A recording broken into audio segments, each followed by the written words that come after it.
அனைவருக்கும் வணக்கம். தாவேக தலைவர் கடந்த 27ஆம் தேதி கரூர் மக்களை அதாவது அந்த உயிரிழந்த குடும்பம், அதுக்கப்புறம் பாதிக்கப்பட்ட காயங்கள், அது மூலமா பாதிக்கப்பட்ட குடும்பங்களை 27ஆம் தேதி மாமல்லபுரத்துல சந்திச்சாரு. அந்த சந்திப்பு பயங்கரமான சர்ச்சைகளையும், கண்டனங்களையும், விமர்சனங்களையும் உருவாக்குச்சு. நம்மளே ஒரு வீடியோ போட்டிருந்தோம். அந்த வீடியோ முழுக்க கண்டனமா தான் இருக்கும். ஏன் அப்படின்னா, எனக்கு பர்சனலா அந்த சந்திப்பு மாமல்லபுரத்துல நடந்தது எனக்கு பர்சனலா நிறைய கேள்விகள் எழுப்பிச்சு. அதை நான் ஒரு வீடியோவே போட்டிருந்தேன். அதை நிறைய பேர் பார்த்து நிறைய விமர்சனங்கள் பண்ணாங்க. அதுக்கு நான் கமெண்ட்ஸ்லயே நான் ரிப்ளை பண்ணியிருக்கேன். இது வரைக்கும் அந்த வீடியோ பார்க்காதவங்க அந்த வீடியோ பார்த்துக்கங்க.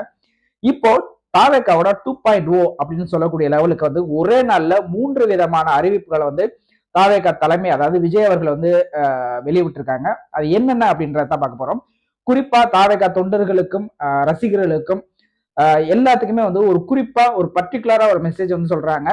ரொம்ப ஆழமா, ரொம்ப ஆணித்தரமா, ரொம்ப கவனமா அந்த குறிப்பான மெசேஜ் இருக்கு. அது என்னன்றதையும் நம்ம அந்த வீடியோ முழுக்க பார்க்க போறோம். நம்ம சேனலை சப்ஸ்கிரைப் பண்ணிக்கிறங்க. நேர்மையான அரசியல் விமர்சனம், யார் பக்கத்தும் சாராத அரசியல் விமர்சனங்கள் நம்ம வீடியோல, நம்ம சேனல்ல தொடர்ந்து வெளிவரும். உங்களோட கமெண்ட் எதுவாக இருந்தாலும் நீங்க கமெண்ட் செக்ஷன்ல போடலாம். அது குறித்து நம்ம விவாதிக்கலாம்.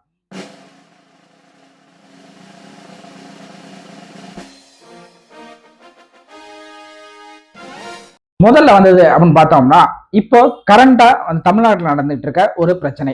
டெல்டா மாவட்டங்கள்ல அந்த நெற்பயிர்கள் அதாவது நெல்மணிகள், நெல் விதைகள் சரியா பராமரிக்கப்படாம, சரியா கொள்முதலுக்கு எடுத்துக்காம, நிறைய டன் கணக்குல நெல்மணிகள்லாம் முளைச்சு வீணா போறத பயங்கரமான ஒரு அரசியல் சர்ச்சைகளை கிளப்பி இருக்கு. எதிர்கட்சி தலைவர் எடப்பாடி பழனிசாமி அவர்களை கையில் எடுத்துக்கிட்டு அது பயங்கரமான விஷயமா பேசிக்கிட்டு இருக்காங்க. எல்லா தலைவர்களும், அண்ணன் சீமான் அவர்களும் போராட்டமே அறிவிச்சிருக்காங்க. இந்த மாதிரி எல்லா தலைவர்களும் அதுக்கு கண்டனம் தெரிவிச்சிருக்காங்க. அரசும் அதுக்கான அவங்களுக்கு நாங்க பதில் சொல்லுவோம் இல்லையா, சோ அந்த மாதிரி பதில் சொல்லிட்டு இருக்காங்க. அதுக்கான தீர்வுகளுக்கு முயற்சிகள் பண்ணிட்டு இருக்காங்க. இருந்தாலும் அது விவசாயிகளோட பிரச்சனை அப்படின்றதுனால இது இப்போதைக்கு இந்த பருவமழை சீசன்ல இந்த பிரச்சனை பயங்கரமான ஒரு பிரச்சனையா உருவெடுத்திருக்கு. இந்த பிரச்சனைக்கு தாவேகா தரப்புல என்ன சொல்ல போறாங்க அப்படின்றது நான் எதிர்பார்த்துட்டே இருந்தேன். இவங்க சொல்லுவாங்களா, சொல்ல மாட்டாங்களா, இவங்க இந்த பிரச்சனையெல்லாம் கண்டுக்க மாட்டாங்களா, அவங்களுக்கு உள்ளுக்குள்ள இருக்க பிரச்சனையை அவங்கள சமாளிக்க முடியல, தீர்க்க முடியலையே அப்படின்ற மாதிரி எனக்கெல்லாம் ஒரு ஆதங்கம் இருந்தது. அந்த ஆதங்கத்துக்கு பதில் சொல்ற விதமா இன்னைக்கு காலையில தாவேகா தலைவர் விஜய் அவர்கள்ட்ட இருந்து ஒரு பெரிய அறிக்கை வந்தது. 2 பக்க அறிக்கைங்க.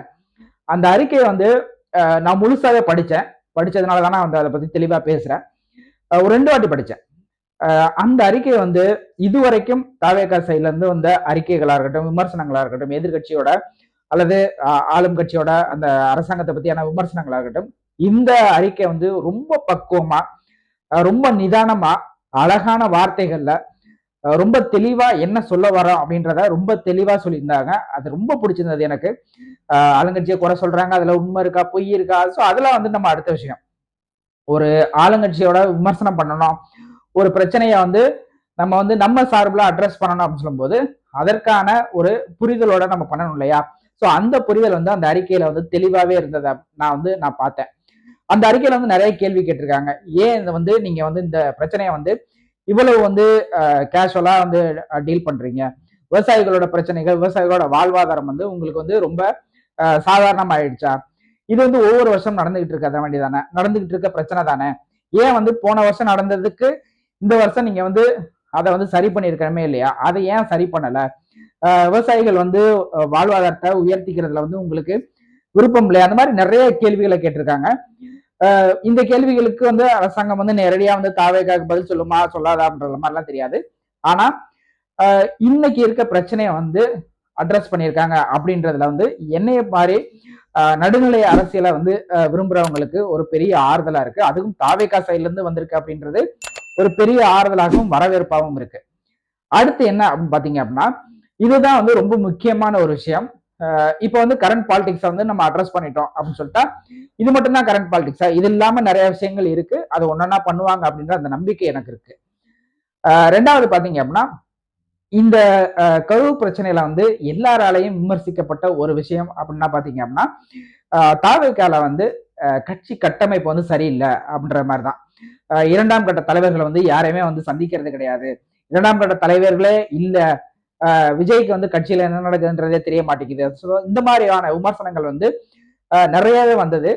இந்த விமர்சனங்களை வந்து எப்படி பார்க்கணும் அப்படின்னு நான் சொல்றேன் அப்படின்னா, இப்ப நான் வந்து ஒரு அமைப்பு வச்சிருக்கேன், நான் ஒரு கட்சி ஆரம்பிச்சிருக்கேன். இந்த கட்சியில வந்து இவ்வளவு பிரச்சனைகள் இருக்கு அப்படின்னு வெளிப்படையா பேசிக்கிறாங்க அப்படின்னா, அதை நான் வந்து உன்னிப்பா கவனிக்க ஆரம்பிக்கணும்.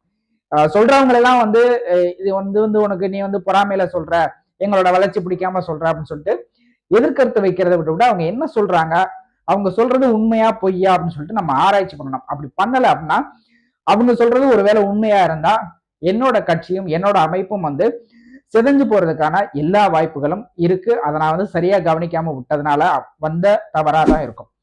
சோ அந்த மாதிரி வைக்கப்பட்ட விமர்சனங்களுக்கு வந்து விஜய் அவர்கள் வந்து இப்போ இந்த ஒரு மாசம் வந்து அவர் என்ன பண்ணிட்டு இருந்தார் அப்படின்ற ஒரு கேள்வி இருக்கு இல்லையா, அந்த கேள்விக்கு வந்து அவர் பதில் சொல்ற மாதிரி புதிய நிர்வாக குழுவை வந்து நான் உருவாக்குறேன் அப்படின்னு சொல்லிட்டு அவரே அவரோட அறிக்கையில வந்து வெளியிடுறாரு. அதோட உறுப்பினர்களோட லிஸ்ட வந்து கொடுக்குறாரு.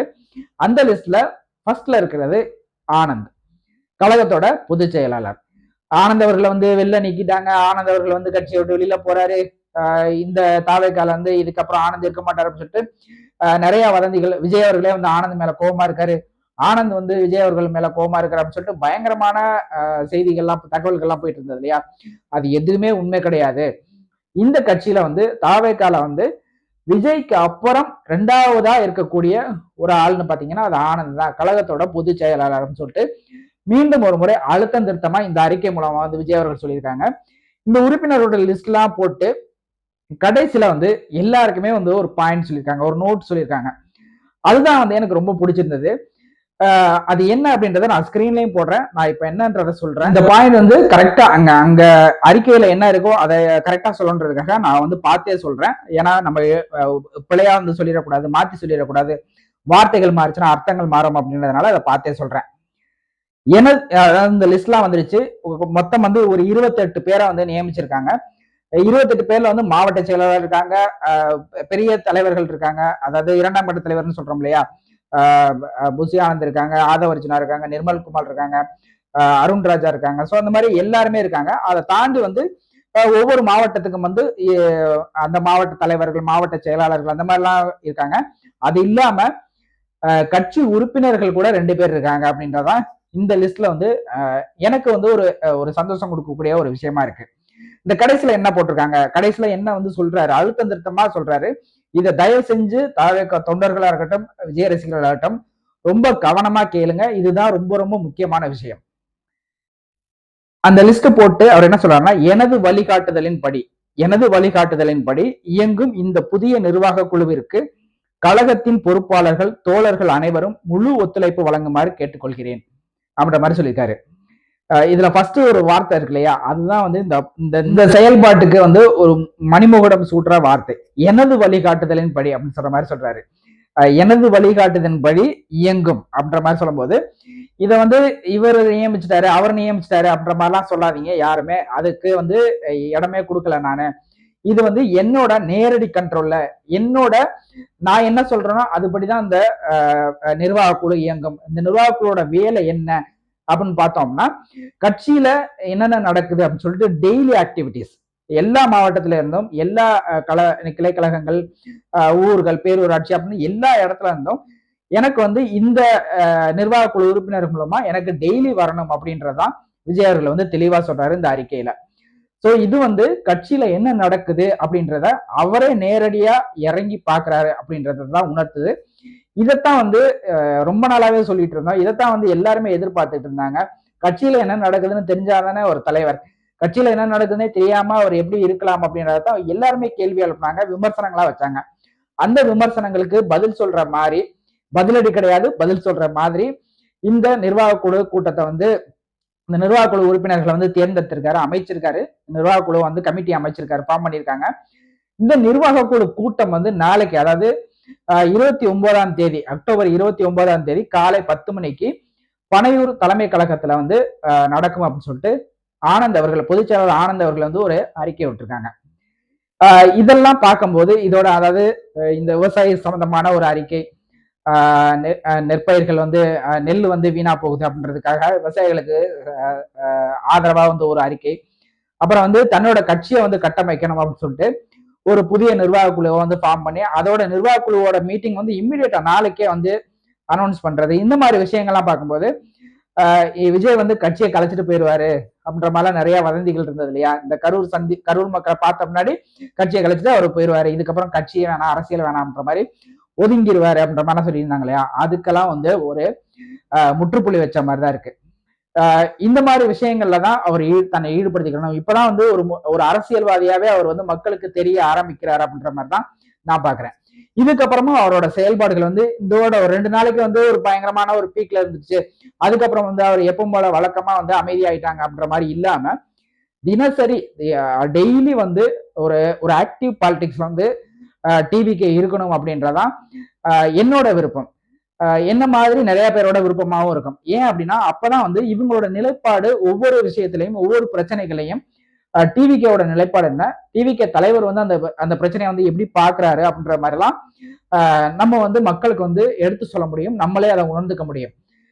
இதை தாண்டி எதிர்கட்சிகளை வந்து குறிப்பா வந்து இவங்களுக்கு வந்து ஒரே ஒரு டார்கெட் தான் டிஎம்கே. டிஎம்கே விமர்சனம் பண்றாங்க அப்படின்னா தாராளமா விமர்சனம் பண்ணலாம். எல்லா கட்சிகளும் எல்லா தலைவர்களும் விமர்சனத்துக்கு உள்ளானவர்கள் தான், அதுல எந்தவித மாற்று கருத்தும் கிடையாது. ஆனா ஒரு விமர்சனம் வந்து ஒரு பொது வெளியில வைக்கும் போது ஒரு மனித நாகரிகம் இருக்கு, அதை தாண்டி அரசியல் நாகரிகம். முதல்ல வந்து நம்ம மனித நாகரிகம் தான் பேசணும், ஒரு மனித நாகரிகமா பேசணும், அதை தாண்டி ஒரு அரசியல் நாகரிகத்தோட பேசணும் அப்படின்றதான் என்னோட பார்வை. ஓகேப்பா, அவங்க மனித நாகரிகத்தோட பேசுறாங்களா, அவங்க அரசியல் நாகரிகத்தோட பேசுறாங்களா அப்படின்னு கேட்டா அவங்க எப்படி வேணாலும் பேசிட்டு போகட்டும், யார் எப்படி வேணாலும் பேசிட்டு போகட்டும். நம்ம வாயில இருந்து நம்ம சொல்ற விஷயங்கள்ல இருந்து நம்ம கொடுக்குற அறிக்கைகள்ல வந்து அந்த நாகரிகத்தை கடைபிடித்தாலே எல்லாருக்குமே வந்து பிடித்த தலைவரா வந்து விஜய் மாறுறதுக்கான வாய்ப்புகள் இங்க வந்து கொட்டி கிடக்கு. அந்த வாய்ப்புகளை எல்லாம் எப்படி தனதாக்கிக்கிற போறாரு அப்படின்றதுதான் இது இனிவரும் காலங்கள்ல வந்து நம்ம பார்க்க போறோம். இந்த 3 விஷயம் வந்து உண்மையிலே வந்து தாவேகா வந்து தன்னோட அந்த பழிச்சொல்லுக்கெல்லாம் இருந்து அந்த பழிச்சொல் அந்த அந்த தலைமறைவு வாழ்க்கை இதெல்லாம் வந்து விட்டுட்டு வெளியில வந்துட்டாங்க. வெளியில வந்துட்டு என்னென்னலாம் விமர்சனம் வந்ததோ அதெல்லாம் வந்து புரிஞ்சுக்கிட்டு இதெல்லாம் வந்து நம்ம மேல இருக்கு, இந்த விமர்சனங்கள்லாம் நம்ம மேல இருக்கு அப்படின்னு சொல்லிட்டு அதற்கான சரிக்கற்ற நடவடிக்கைகள்ல வந்து இறங்கியிருக்காங்க அப்படின்ற மாதிரி தான் நான் பாக்குறேன். நீங்க எப்படி பாக்குறீங்க அப்படின்றத கமெண்ட்ல போடுங்க. வேற ஒரு இன்ட்ரெஸ்டிங்கான வீடியோல உங்களை மீட் பண்றேன். நன்றி.